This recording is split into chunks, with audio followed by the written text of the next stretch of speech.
Hola gente, hola amigos, bienvenidos de nuevo a vuestro canal de minorías de referencia, Buganirs, soy Falcon y como veis me ha poseído la oscuridad, no hay manera de salir, os hablo desde aquí, desde este recóndito lugar frío, lugar lóbrego, os hablo desde aquí, espero que alguien que esté escuchando me pueda ayudar.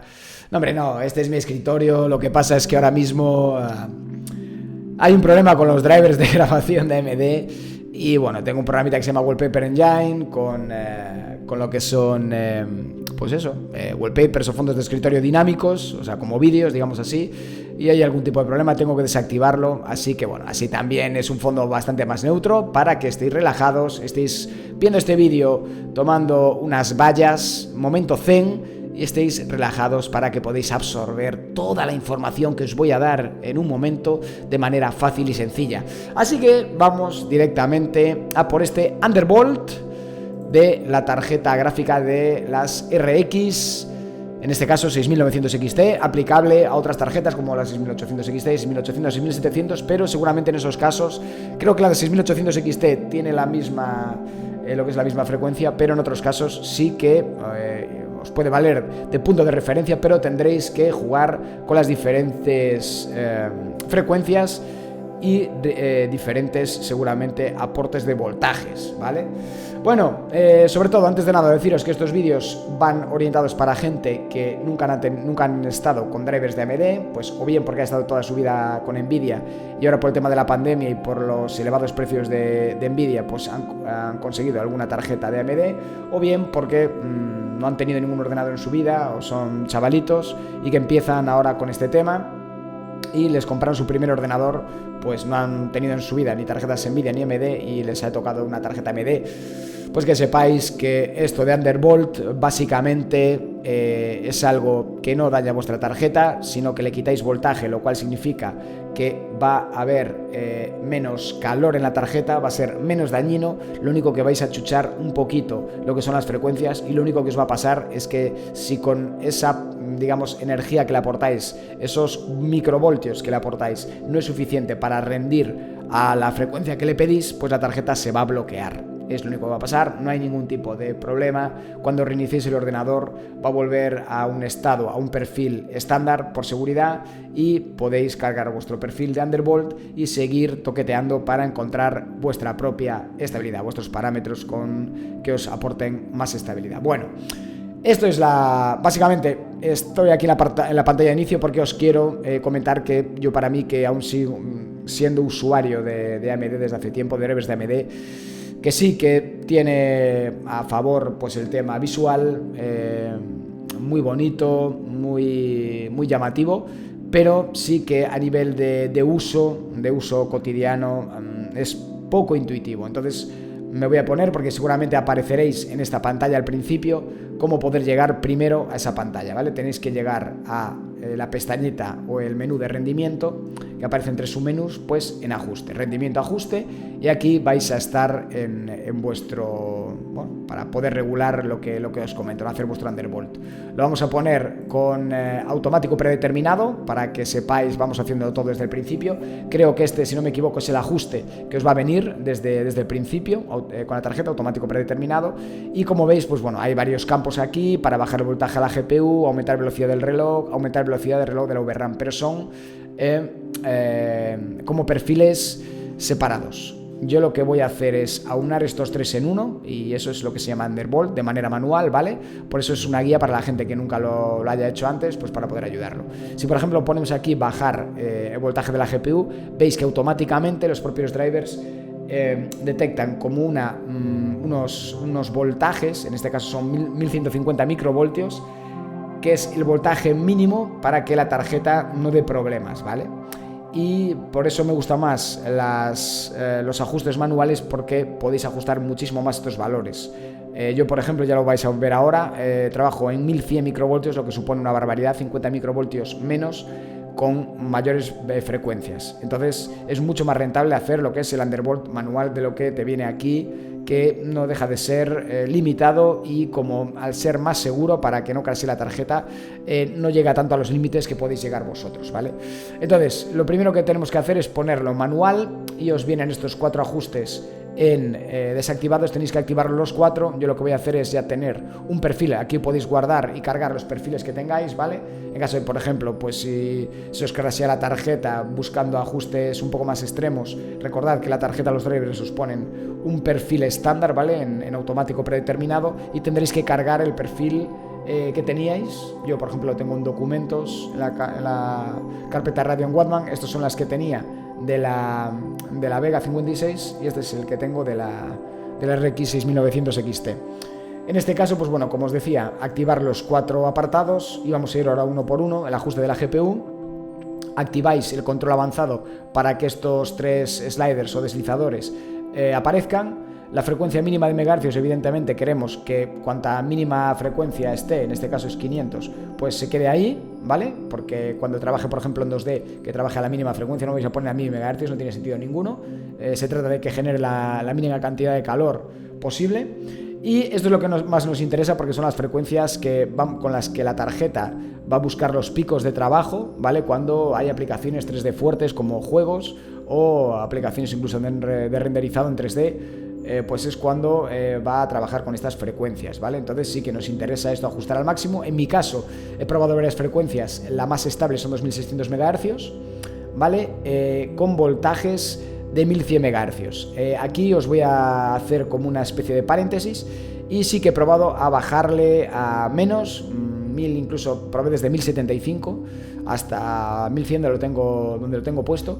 Y si bien es cierto que la mayor parte de programas, aplicaciones o juegos aguanta bastante bien, sí que en un 30% suele, en rango inferior a 1100 microvoltios, que es donde encontré una estabilidad bastante terrible. Pues bueno, como os digo, en voltajes inferiores sí que he encontrado en torno a un 30% de juegos, sobre todo, que se crasheaban, ¿vale? En algún momento, igual estabais jugando 2 horas, pero después se crasheaba, lo que sea. Entonces yo, para mí, como os digo, vosotros podéis buscar otros extremos, otros puntos de referencia que os guste más. Pues el voltaje de 1100 microvoltios, para mí es perfecto, es como quedó, en el mínimo posible para mí, que con más estabilidad es del 1100 microvoltios. También otra de las opciones que os quería comentar es que podéis buscar un perfil más extremo y, por ejemplo, las aplicaciones que tengáis problemas con ellas, hacer un propio perfil para esas aplicaciones, ¿vale? Menos extremo. Pero para mí resulta muy tedioso, muy coñazo. Yo quiero algo que sea resultadista, eficiente, y al mismo tiempo no me dé muchos quebraderos de cabeza, y no quiero estar con cada puta aplicación haciéndole un perfil, o con cada aplicación no, pero una de cada 5, una de cada 3, hacer un perfil individual, ¿no? Para ese tema. Pero bueno, allá vosotros. Yo os digo que podéis hacer esto también. Vale, vamos a pasar a lo siguiente, el ajuste del VRAM, también activado. En este caso, sincronización de memoria la tengo predeterminado, control avanzado también para que salga este slider, este deslizador en activado.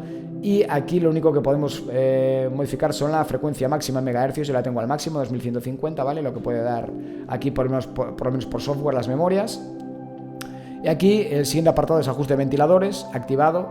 Como veis aquí está la velocidad de ventilador en 0 RPM, la temperatura en 56 y te pone temperatura de la unión en 59. Siempre hay aquí un delta, una pequeña variación, que normalmente cuanto más caña le des a la tarjeta, más diferencia va a haber, ¿vale? Aquí, pues bueno, por cómo está construido con los disipadores y demás, siempre las temperaturas de la unión va a ser un poquito superior a la de la propia GPU, ¿vale? Que es la que está mejor refrigerada. Y o sea, refrigera más que teóricamente los thermal pads y de los componentes de la tarjeta. Y como os digo, como veis aquí, una de las connotaciones es que aquí lo que es el enfriamiento pasivo o el 0 RPM pues está en 60, ya no en 50. Veis aquí que está en 56 grados y la velocidad del ventilador no está en 0 RPM. Aquí una de las cosas buenas de estos drivers, que os digo ahora, que los drivers que tengo ahora mismo son los 2131 del 10 de marzo. Estos no son WQHL, ¿vale? Verificados por Windows. hay los mismos drivers ya WQHL o WHQL, perdón, para aquella gente que es más sibarita y que se quiere ahorrar problemas. Yo instalé estos, no me dieron ningún tipo de problemas y son exactamente los mismos con la certificación, los que hay ahora, ¿vale? Pero bueno, una vez dicho esto, vamos a continuar. Lo que os decía, que aquí veíais que en vídeos anteriores que hice de Undervolt, en mi Vega 56, pues había la opción de 0 RPM y control avanzado, pero activabas una y desactivabas la otra, y si queréis activar las dos, teníais que ir a editar los parámetros, el archivo config, para, no recuerdo si activar o desactivar, perdón, una función para poder activar también el 0 RPM. En este caso, pues bueno, han crecido los drivers, han mejorado, y aunque hubo ya varias versiones que seguían sin ese problema, eran un sinsentido que tarde o temprano tenían que solventar los hombres de AMD, los trabajadores de AMD, y aquí están, ¿vale? Y ya está activado. Entonces, hasta los 60 grados va a funcionar el enfriamiento pasivo, lo que se llama 0 RPM. No va, por ejemplo, pues en entornos 2D como ahora, aunque está un poquito más elevado por el tema de que estoy grabando, pero normalmente en un entorno 2D, pues yo qué sé, pues navegando o viendo cosas así, páginas web, lo que sea, vais a estar en torno a los 50, 40 y pico grados, ¿vale? Más o menos esa temperatura, y no vais a tener que escuchar los ventiladores porque la tarjeta no necesita, con esa carga, pues bueno, disipar calor, ¿vale? Básicamente. Pero sí que es cierto que cuando se rompe esa barrera de 0 RPM de esos 60 grados, básicamente, pues bueno, es cuando normalmente estáis en aplicaciones 3D, juegos más exigentes o aplicaciones de renderizado, etcétera, etcétera, y sí que es cuando ya los ventiladores van a tener que disipar este calor, porque ya se va a empezar a disparar, ¿no? Entonces, entráis aquí, como veis, el RPM activado, control avanzado activado, y yo, pues bueno, aquí tengo la curva. Hay gente que utiliza pues curvas un poco más extremas, no más como con rectas. Yo de toda la vida prefiero así, curvas o semicurvas. Bueno, cada uno lo pone como quiera esto. Yo dejo aquí un pequeño punto de origen para que vosotros podéis actualizarlo o ponerlo como vosotros queráis. Tengo velocidad del ventilador que está al 25%, temperatura 55 grados, pero realmente esto no es real, porque este es el primer punto de partida, porque como veis, hasta los 60 grados va a estar en cero. Entonces esto da igual que lo pongáis, no tiene vigencia, o sea, no se va a activar. Pero sí a partir de aquí, que ya a partir de 60, que se ponga en 50 grados el ventilador, con 67, y 75 y 80 grados está en 75. ¿Por qué? Porque yo quiero un ajuste también de eficiencia, de que no tenga mucha sonoridad y que al mismo tiempo sea un buen punto de disipación de calor. Y yo creo que estando al 75% de máximo los ventiladores, consigo ese objetivo que yo quiero en los dos aspectos, ¿vale? Tanto en sonoridad como en disipación de calor. Y veo que mi objetivo, como siempre, es que esté máximo 75 grados también, ¿vale? Pero que si llegara a 80, pues que se mantuviera 75, la línea esa constante, que no pase de ahí, ¿vale? Porque sé que no va a pasar más de ahí. Mis tests que he hecho más o menos en juegos a día de hoy, bueno, también es cierto que estamos en primavera, pero con frío aquí y tal, pues básicamente me está en torno a los 60 altos, 70 bajos, ¿vale? No llega a 75 grados, con lo cual es para mí un ajuste perfecto, ¿vale? Y por último, el último apartado que hay que activar es el ajuste de energía, que como os digo, siempre tengo al máximo en todos los vídeos. Siempre que os mostré tengo este aporte, el límite de energía al máximo, porque lo que le da es una especie de como de estabilidad al Undervolt. Quiero decir que si llega un momento que puede llegar a crashear, pues aumenta un poquito la energía automáticamente de la tarjeta para que no crashee. En algún momento esto no se puede, si lo tenéis muy limitado no puede ser suficiente, pero como os digo, esto con este incremento del límite de energía sí que es cierto que va a generar más calor la tarjeta, ¿vale? Pero yo prefiero esto personalmente a que esté más inestable mi Undervolt. Por lo tanto, vosotros también estáis en vuestro libre albedrío de ponerlo al 12, al 10, al mínimo. Eso ya tenéis que jugar como vosotros veáis con este parámetro. Bueno, realmente como en todos los parámetros, ¿no? Y creo que nada más. Como siempre me enrollo más que una persiana. Debería de ser un vídeo mucho más corto, pero bueno, quiero explicarlo todo sobre la marcha y a veces pues me lío más de lo que me gustaría. Pero esto es lo que es. Espero que estéis bien y nos vemos en próximos vídeos. Bye bye, gente.